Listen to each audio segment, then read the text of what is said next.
ओम शांति। 30 जुलाई 1983। बाप दादा दीदी मनमोहिनी जी के अव्यक्त होने के बाद पधारे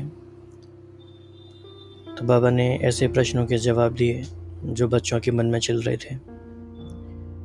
इनमें से एक प्रश्न था,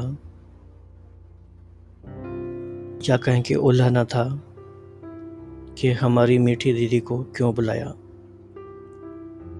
तो बाबा इसका जवाब दे रहे हैं, ये हमें सुनना इसीलिए भी ज़रूरी है।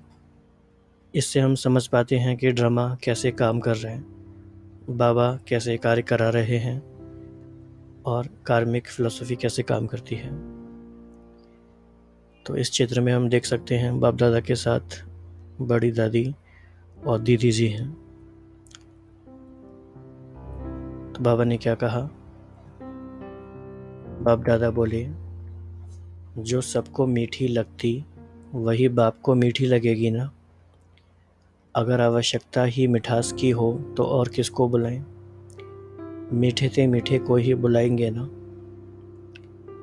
आप लोग ही सोचते हो और बार बार पूछते हो कि एडवांस पार्टी की विशेष आत्माएं अब तक गुप्त क्यों।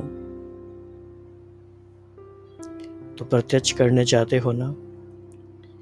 समय प्रमाण कुछ एडवांस पार्टी की आत्माएं श्रेष्ठ योग बल की श्रेष्ठ विधि को आरंभ करने वाली श्रेष्ठ आत्माओं का आह्वान कर रही हैं। ऐसे आदि परिवर्तन के विशेष कार्य अर्थ आदिकाल वाली आदि रतन आत्माएं चाहिए, विशेष योगी आत्माएं चाहिए जो अपने योग बल का प्रयोग कर सके। फिर बाबा ने एक बहुत इम्पोर्टेंट लाइन बोली, भाग्य विधाता बाप की भागीदार आत्माएं चाहिए।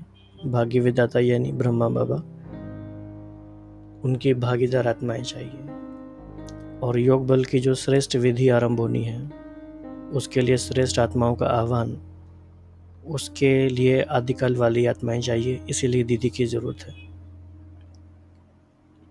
तो बाबा कह रहे हैं, समझा क्यों बुलाया है, या फिर ये सोचते हो कि यहाँ क्या होगा कैसे होगा। तो ब्रह्मा बाप अव्यक्त हुए तो क्या हुआ और कैसे हुआ, देखा ना।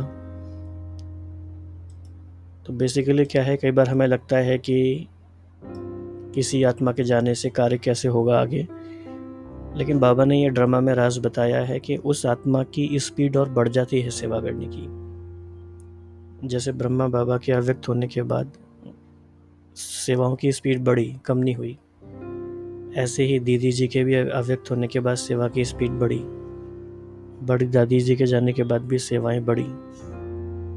तो जब भी कोई आत्माएं ऐसे जाती हैं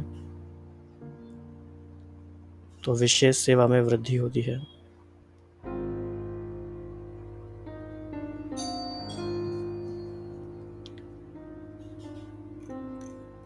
तो ये रहा विशेष बाप दादा का जवाब। ओम शांति।